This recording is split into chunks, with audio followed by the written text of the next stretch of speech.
Hello students, कैसे हैं आप सब। आज के इस वीडियो में आपको नेशनल इनकम के जितने भी फॉर्मूले हैं उन सब का शॉर्टकट मैं अभी आपको सिखाने वाला हूं। तो वीडियो को एंड तक देखना। उसके बाद ये जो स्क्रीन पे आपको एक गरीब सा क्वेश्चन नजर आ रहा है, इसको सॉल्व करना आपको आराम से आ जाएगा। तो वीडियो को बिल्कुल स्किप नहीं करना है, एंड तक देखना। पसंद आता है तो अपने दोस्तों को भी जरूर बताना कि गरीबों जैसे क्वेश्चन जो एग्जाम में हमारे पूछे जाते हैं उनको कैसे हैंडल किया जाता है। ठीक है, तो चलिए सबसे पहले मैं आपको समझाता हूँ कि जैसे यहाँ पे देखो क्वेश्चन, आप देखो यहाँ पे लिखा हुआ है कि find NNP at FC, correct. तो एनएनपी एट एफसी में हमें बोला गया कि जीडीपी एट एमपी गिवन है। तो इन दो बातों का ध्यान रखना होता है, गिवन क्या है एंड फाइंड क्या करना है। ठीक है, तो आपको मैं सबसे पहले तीन चीजें समझा रहा हूँ, उसको समझिए। एक होता है जी, एक होता है एन। जी फॉर होता है ग्रॉस, एन फॉर होता है नेट। एक और एन आगे आएगा, उसका मतलब होता है नेशनल। तो पहले टर्म समझ लेते हैं, फिर इनको कैसे अप्लाई करना है, कैसे यूज करना है, ये समझ में आ जाएगा। तो देखो ग्रॉस का मतलब होता क्या है, टोटल। अब जैसे मान लीजिए ये पेन है, ठीक है। इस पेन का जो कॉस्ट है 500 रुपीज़ मान लेते हैं। अब मैं 2 साल 3 साल बाद अगर किसी को सेल करने जाऊँगा तो गरीब आदमी मुझे बोलेगा कि मैं आपको 300 रुपीज़ दूंगा। तो ठीक है, 200 रुपये का मेरे को लॉस मुझे दिख रहा है। ठीक है, ओके। तो यहाँ पे तीन चीज़ें हैं, एक है 500, एक है 300, एक है 200। ये तीनों क्या है? जो टोटल है 500 दैट इज क्रॉस, ठीक है। एंड जो 300 है दैट इज नेट। एंड जो 200 का मुझे लॉस हो रहा है ना, वो गरीब आदमी मुझे दे नहीं रहा, दैट इज डेप्रिसिएशन। ठीक है, तो हम कभी भी जब कोई क्वेश्चन सॉल्व करेंगे और मैं आपको बोलूंगा कि हमें जी टू एन जाना है, तो इसका मतलब क्या है? इसका मतलब जी टू एन ऐसे जाना है तो हमें यहाँ पे करना होगा माइनस डेप्रिसिएशन। ठीक है, ग्रॉस से नेट जब हम जाएंगे 500 रुपए से 300 रुपए पे जब हम जाएंगे तो -200 रुपए करेंगे, तो माइनस डेप्रिसिएशन हम करेंगे। ठीक है, एंड देन एन टू जी मान लो मुझे जाना है, नेट से जी जाना है 300 रुपए से मुझे मान लो 500 रुपए पे जाना है, तो मैं +200 रुपए करके जाऊंगा। उस गरीब आदमी को मैं बोलूंगा भैया मेरे 200 रुपए चाहिए। ठीक है, तो मैं ग्रॉस पे जाऊंगा। तो आप डेप्रेशन मुझे लग रहा है समझ गए होंगे। ठीक है, उसके बाद आ जाते हैं हम नेशनल एंड डोमेस्टिक पे। तो यहाँ पे एक बात आपको समझनी है कि मान लेते हैं ये एक कंट्री है, ठीक है। अब इस कंट्री का की एक कोई एम्बेसी है जो इस कंट्री के बाउंड्री के बाहर किसी और कंट्री में है। ठीक है, एम्बेसी हमेशा दूसरे कंट्री में होती है। तो ये मान लीजिए इसकी इस कंट्री की एम्बेसी है। अब जो इनकम होगी इस कंट्री की, जो टोटल इनकम अगर हम निकालेंगे तो उसमें क्या होगा, ये डोमेस्टिक इनकम को भी ऐड करेंगे और ये जो बाहर है ना इसको भी ऐड करेंगे। तो बाउंड्री के अंदर जो मेन लैंड बाउंड्री होती है उसके अंदर जो भी इनकम आती है उसे डोमेस्टिक इनकम में कंसीडर किया जाता है, और उसके बाहर जो भी उस कंट्री के एसेट्स हैं उनसे जो इनकम आती है जब वो डोमेस्टिक वाले में ऐड हो जाते हैं तो उसको नेशनल बोला जाता है। ठीक है, तो मुझे एक बात बताओ, ये दोनों मिलकर के नेशनल हो रहे हैं ना, सीधी सी बात है। तो अगर मान लो मुझे केवल बोला कि डोमेस्टिक निकालना है, मुझे डोमेस्टिक पूछा गया, तो जाहिर सी बात है इसे मैं हटा दूंगा, करेक्ट। तो देखो नेशनल से मान लो मुझे डोमेस्टिक जाना है तो मैं क्या करूंगा, इस चीज को हटा दूंगा। ठीक है, इसी को बोला जाता है NFIA। क्या हम हटाएंगे यहाँ पे, NFIA हटा देंगे। NFIA क्या होता है, net factor income, net factor income from abroad. ठीक है, नेट नेट का हम मतलब हमेशा समझना कुछ ना कुछ सब्सट्रैक्ट करने वाली बात होगी। Factor income from abroad, okay.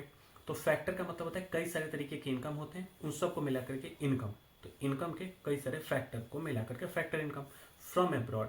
अब देखो मान लो हमारे कंट्री के लोग कनाडा, UK, कहीं भी, US कहीं भी रहते हैं, वहाँ पे उनको रेंट मिलता होगा, रॉयल्टी मिलती होगी, इंटरेस्ट मिलता होगा, उनको सैलरी मिलती होगी, वेजेस मिलते होंगे, सब कुछ मिलता होगा। ठीक है, उस सबको मिला करके बना उनका income, this is called factor income.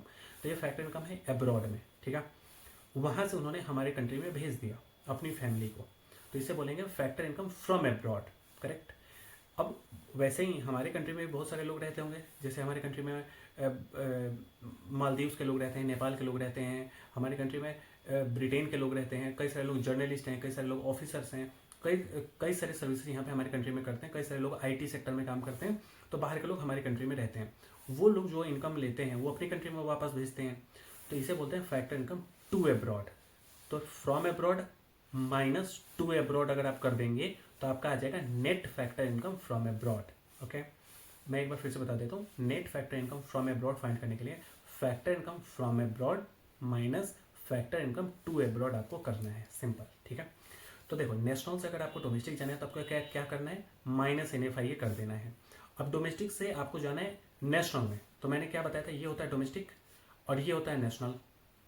तो जब आप डोमेस्टिक से नेशनल जाएंगे तो क्या करेंगे, प्लस करेंगे। तो यहाँ पे आप इधर ऐसे कर लीजिए और यहाँ लिख लीजिए +NFIA हो गया। ठीक है, अब third, factor cost and market price. Factor cost और मार्केट प्राइस में क्या होता है, देखो ये मान लो मुझे पेन बनाना है, ठीक है, इस पेन को बनाने में जो जो चीज़ें मुझे लगानी पड़ेंगी, जितना पैसा मेरा लगेगा उसके बाद मैं इसमें प्रॉफिट भी ऐड करूंगा, that is called factor cost, ठीक है। अब मान लो इसको बनाने में मेरे लग गए 400 रुपीज़ और प्रॉफिट वगैरह ऐड करके 400 रुपीज़। अब मुझे गवर्नमेंट ने कहा कि आप अगर सेल करेंगे ना मार्केट में तो हमारे भी थोड़े 100 रुपये दे दो यार इसमें से।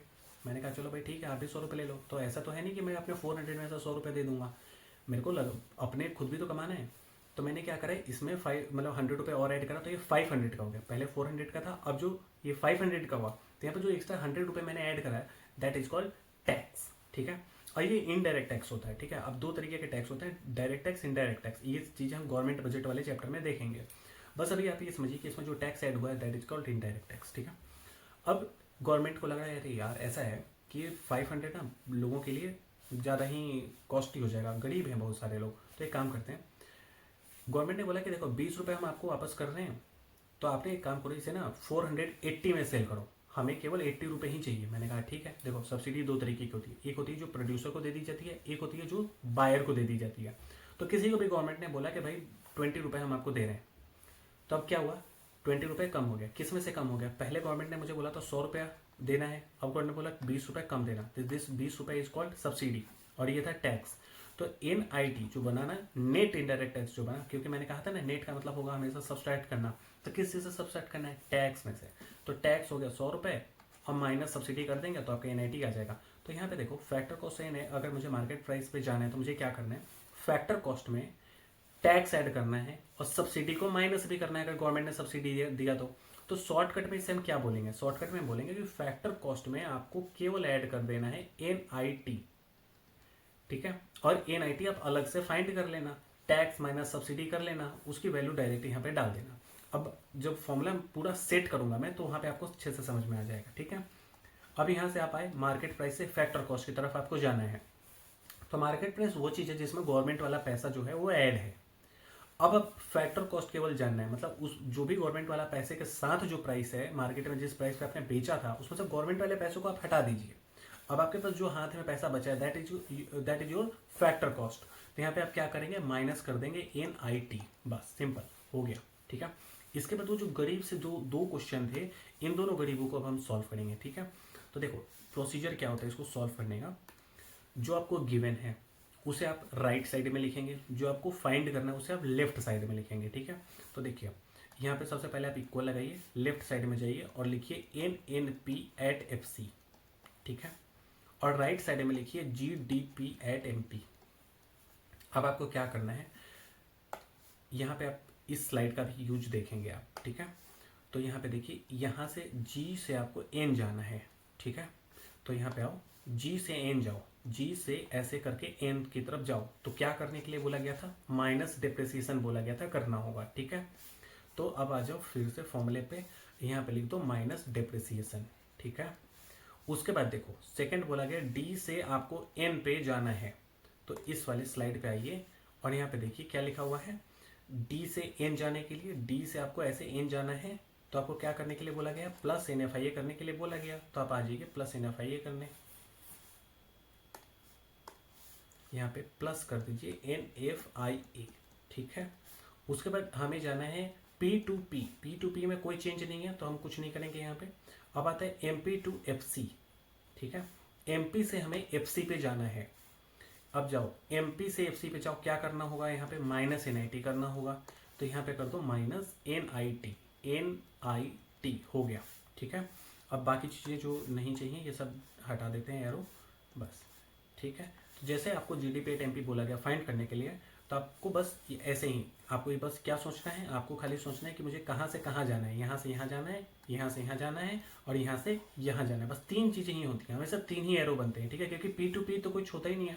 और कई जगहों पे ऐसा होगा, चलो हाँ आपको मैं एक बात बताता हूँ, यहाँ पे वो क्वेश्चन है नहीं। जैसे मान लो आपके पास बोला गया आप NDP@FC बताएं, ठीक है, NDP@FC बताएं और आपको GDP@MP दिया गया है, तो G to N तो चलो समझ में आ गया, D to D बोला गया जाओ, P to P बोला गया जाओ, तो D to D कोई चेंज नहीं, P to P कोई चेंज नहीं, ठीक है। तो जहां पे कुछ चेंज नहीं करना वहां कुछ भी करना भी मत, ठीक है। अब मैं आपको यहाँ पे बताऊं एक बार फिर से कि देखो ये है आपका NNP@FC, ये आपका GDP@MP, 3 चीज़ें हैं, 3 चीज़ों को आपने कन्वर्ट करा, तीनों को यहाँ पे एडजस्ट कर दिया, खत्म हो गया। ठीक है, सिंपल सा एक गरीब सा आंसर जो है वो आ जाएगा आपके सामने। अब सेकंड गरीब से बात करते हैं। ठीक है, इसको हटा देते हैं। देखो अब सेकंड गरीब जो है वो क्या कह रहा है कि भैया हमको चाहिए NDP@MP, ओके, एंड हमें गिवन है GNP@FC। ठीक है, तो कैसे कन्वर्ट करेंगे हम? पहले हम जाएंगे G to N, okay. G to N जाने के लिए क्या करना है आप याद करो।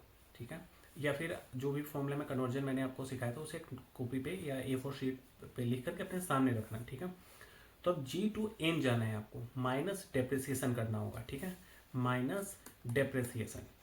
फिर आपको N से D जाना है, N से D। ठीक है, नेशनल से डोमेस्टिक, नेशनल बड़ा था, डोमेस्टिक छोटा था, माइनस करेंगे हम NFIA, तो माइनस कर लीजिए यहाँ पे NFIA माइनस कर लीजिए। ठीक है, P to P कोई चेंज नहीं होता, FC to MP जाना है आपको। ठीक है, FC to MP, ठीक, N to D करेक्ट। हाँ, तो FC to MP जाने के लिए हम क्या करेंगे, प्लस कर देंगे NIT। ठीक है, आप थर्ड स्लाइड देखो, FC to MP जाने के लिए क्या करना था हमें, प्लस NIT करना था। ठीक है, तो ये हमने सीख लिया कन्वर्जन। ठीक है, अब देखो कुछ आपको मैं बता रहा हूँ शॉर्टकट मेथड्स में जो होते हैं। जैसे अगर आप मान लीजिए आपको बोला गया कि नेशनल इनकम फाइंड कीजिए, तो इसका मतलब क्या बोला गया, क्या पूछा गया आपसे? आपसे पूछा गया NNP@FC, क्या आप NNP@FC फाइंड कीजिए। ठीक है, आपको बोला गया कि डोमेस्टिक इनकम फाइंड कीजिए, तो इसका मतलब है कि आपसे बोला गया कि NDP@FC फाइंड कीजिए। ये इसका शॉर्टकट्स होते हैं, इसके सिंबल्स होते हैं। ठीक है, रिप्रेजेंट हम करते हैं इनको इस तरीके के कोड से। अब आपसे बोला गया कि आप यूज करेंगे एक्सपेंडिचर मेथड, तो एक्सपेंडिचर मेथड में हम बेसिकली फाइंड क्या करते हैं, एक्सपेंडिचर मेथड में हम फाइंड करते हैं GDP@MP, ओके। अगर आपसे बोला गया वैल्यू एडेड मेथड यूज कीजिए, तो उसमें भी हम GDP@MP ही फाइंड करते हैं। आपको बोला गया कि आप इनकम मेथड यूज कीजिए, तो इनकम मेथड में हम क्या यूज करते हैं, क्या फाइंड करते हैं, NDP@FC फाइंड करते हैं। ये बातें आपको ध्यान रखनी है। ठीक है, इन सारी चीज़ों को, इनकम मेथड, एक्सपेंडिचर मेथड और वैल्यू एडेड मेथड को मैं नेक्स्ट वीडियो में आपको समझाने वाला हूँ। तो इस वीडियो को आप अपने जहाँ पे भी आप लिंक इसका सेव करना चाहें सेव कर लीजिएगा, इस पर नोट्स बनाइएगा। और अगर आपको इस वीडियो का की कनेक्टिविटी में आपको बने रहना है तो आप प्लेलिस्ट को सेव करके रखिएगा, क्योंकि एक बैक टू बैक वीडियो जाएंगी, एक वीडियो इसके बाद दूसरी वीडियो, तीसरी वीडियो, ऐसे आप देखते जाओगे तो पूरे कोर्स आप पूरा कंप्लीट कर लोगे, आपका कुछ भी स्किप नहीं होगा और प्रैक्टिस भी अच्छे से हो जाएगी। इन केस कोई भी डाउट है आपको, कमेंट खुला हुआ है, कमेंट कर सकते हैं आप, या फिर सेम हमारा इंस्टाग्राम पेज है एग्जाम हॉल CBSE, वहाँ पे आप DM भी कर सकते हैं। अपना कोई भी डाउट है उसका फ़ोटो खींचो मेरे को मुझे आप इंस्टाग्राम पे सेंड करना। मैं ट्राई करूँगा जितना जल्दी हो पाएगा, मैं या कोई भी जो मेरे साथ लोग हैं वो उनमें से कोई भी उसको सॉल्व करके आपको रिप्लाई कर देगा। ठीक है, तो कोई भी डाउट होता है आप मुझे भेजिए, उस पर वर्क करते हैं। आपको अगर वीडियो पसंद आई है तो चैनल को भैया सब्सक्राइब जरूर करना, वीडियो को लाइक करना, अपने दोस्तों में शेयर करना, और फिर ऐसे ही कोई गरीब से क्वेश्चन के साथ फिर मैं मिलूंगा आपसे और उस गरीब के क्वेश्चन को भी सॉल्व करेंगे। ठीक है, thank you for watching my videos.